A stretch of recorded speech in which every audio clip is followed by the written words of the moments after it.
Macabro verse of madness. Go Mikey, on skateboard, on your skateboard ramp, Teenage Mutant Ninja Turtles, oh yeah. Hello there!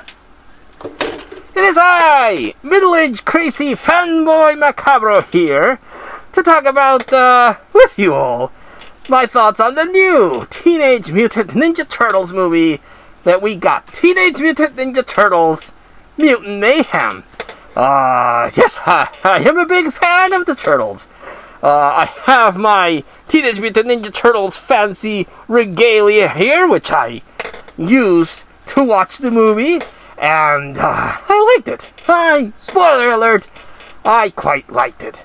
Now, when the middle-aged crazy fanboy Macabro was a wee Macabro, not so old, not so crazy, but still a fanboy, I grew up watching the Turtles, and I much enjoyed the Turtles.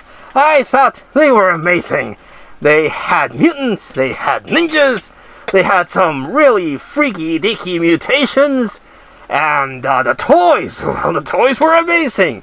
They also tickled that horror itch that I had as a young child with such amazing designs as Scumbug, and the Mutagen Man, and the Muckman.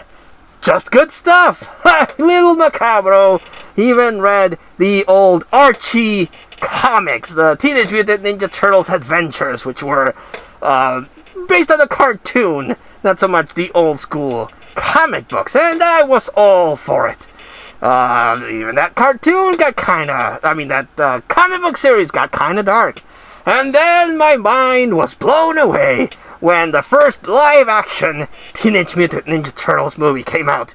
And I fucking loved that. The Turtles looked amazing. Fucking amazing how good they looked. And they still do. The costumes, even though in your high def you can see the face of someone in Donatello's mouth if you freeze frame it.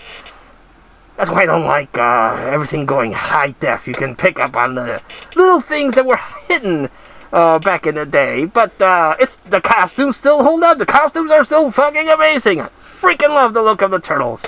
And I love the first one. I love how badass the Shredder is. I love how the Turtles and Splinter look. And it has my favorite character actor, Elias Koteas, in it. And I will watch almost anything with that man in it. If he's in it, I will watch it. Even if it's not that good a quality of movie, he always stands out for me. Because I always look at him and I'm like, oh shit, there's Casey Jones! So yes, I love Elias Koteas at playing Casey Jones. And I liked it. I dug the hell out of the movie. Big fan. I still watch it whenever I can. And then, of course, the second one. And I know a lot of people don't like the second one, and I don't understand why. Has Shredder still looking cool, has the Turtles still looking cool, and it has fucking a werewolf in it with Razar. Razar, come on, his design is fucking amazing. It's a big-ass werewolf. And they have Toka, a giant spiked beak snapping turtle mutation. Look at him! Look at him! Look at this thing and tell me he's not a fricking amazing looking. I dare you. Sure, the second one's a Secret of the Ooze. It's a little bit more kid-friendly. The Turtles can't use their weapons. And it's not as dark after all those parents starting bitching like, oh, I took my kid to see this cartoon and the Turtles said damn. Now my kid's always saying damn. Well, shit, he probably sees worse, when you're fighting with your significant other, so shut the fuck up. But unfortunately, it had the effect that the Turtles weren't allowed to use their weapons, so no cool nunchuck scene in the sequel. And of course, we had, even though I personally like it, we had the go ninja, go ninja, go ninja, go ninja, go, dun, dun, dun, go ninja, go, which a lot of people were not a fan of, but they made up for it with fucking Super Shredder. Kevin Nash dressed up as Super Shredder. Even though he didn't last that long in the movie, he looked fucking amazing. Even though the toy was kind of disappointing. But they made up for it with the NECA one, and which I wish someday I can afford. And then we got the third one, which not a lot of people liked. The turtles look like shit, but it has seen with a wet April, and I was a fan of that. And it was set in feudal Japan, and I'm a fan of that time period in Japan, so I was down with it, even though, yes, it's the weaker of the ones. Then we got the CGI one, which continues the story from the live-action ones, which were cool. Then they had the Next Mutation TV show, which maybe with a better budget, that could have been better. But they introduced Venus de Milo, and I thought that was pretty cool. Another turtle to root for.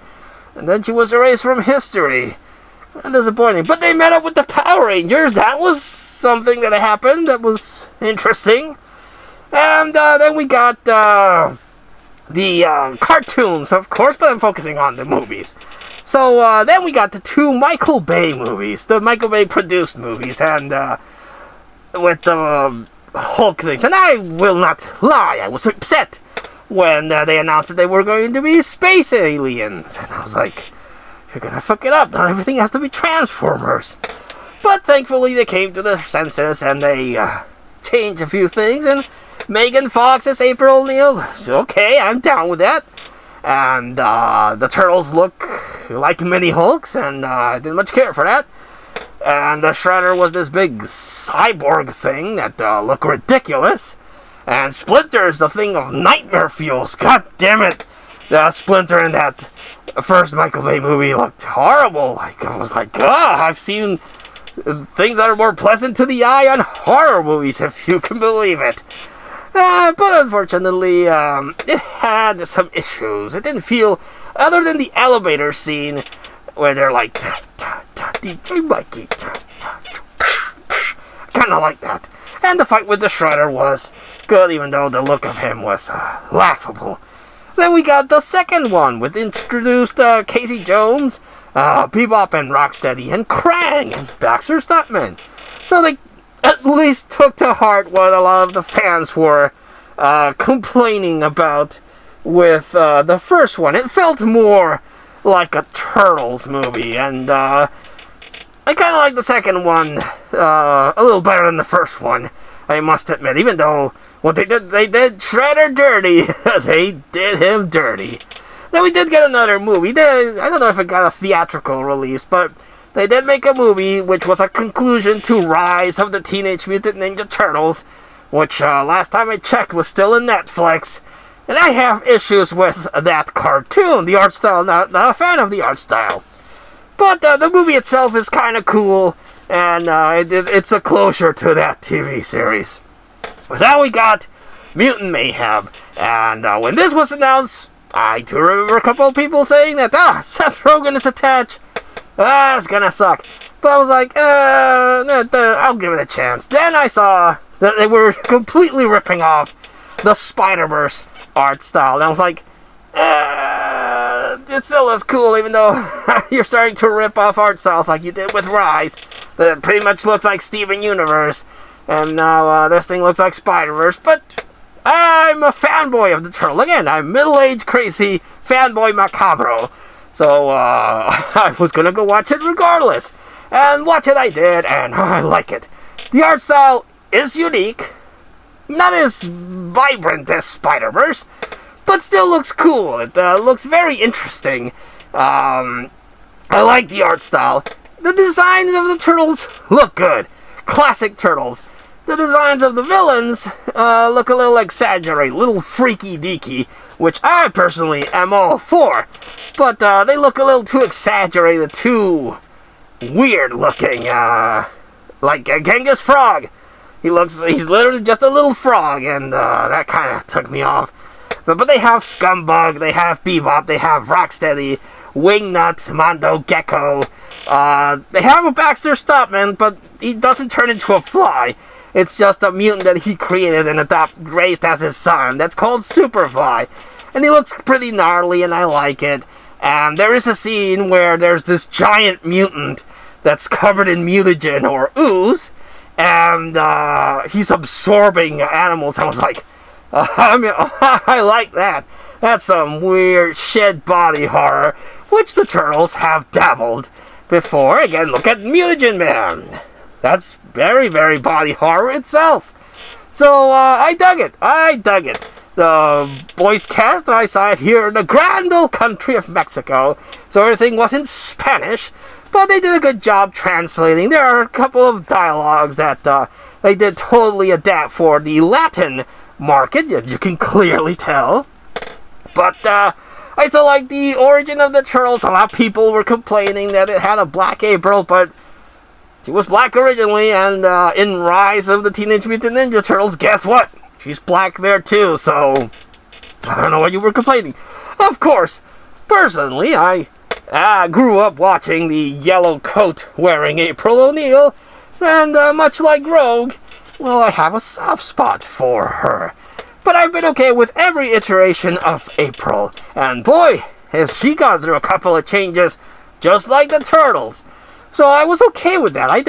The only thing they did was with Splinter and Scumbug, which was appropriately disgusting, but again, it was so disgusting that is so fucking weird, and I'm cool with it.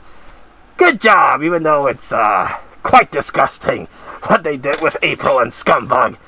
But yes, I enjoyed it. I recommend it, and if I have the chance to watch it again, I will do so, and you can bet your ass that I am going to own it once it comes out in physical media, because I do own all of the other Turtles cartoons, except the one that came out in Netflix.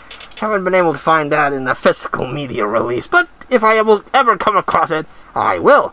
Hell, I even have Batman meets the Teenage Mutant Ninja Turtles. Almost forgot about that one. That one's pretty cool, too. So, yes, I am super happy to have the Turtles back, and now I just have to get some cash together to buy the Turtle toys. Because I like the retro design that they have and the look. And those Turtle figures look pretty awesome. So yes, watch the new Teenage Mutant Ninja Turtles Mutant Mayhem. Support it so we can get more Turtle content and keep on give the Turtles eternal life for future generations. As for me, I will still be drinking this ooze, hoping that I will mutate into a super cool creature and not mutate like Emil from RoboCop, and they'd be like, "Oh, help me," or turn into Mutant Man. That thing really is quite horrifying. So I will keep drinking my little ooze canister and hope for the best. But until I see you all again, this was middle-aged crazy fanboy Macabro, wishing you a cowabunga, dude!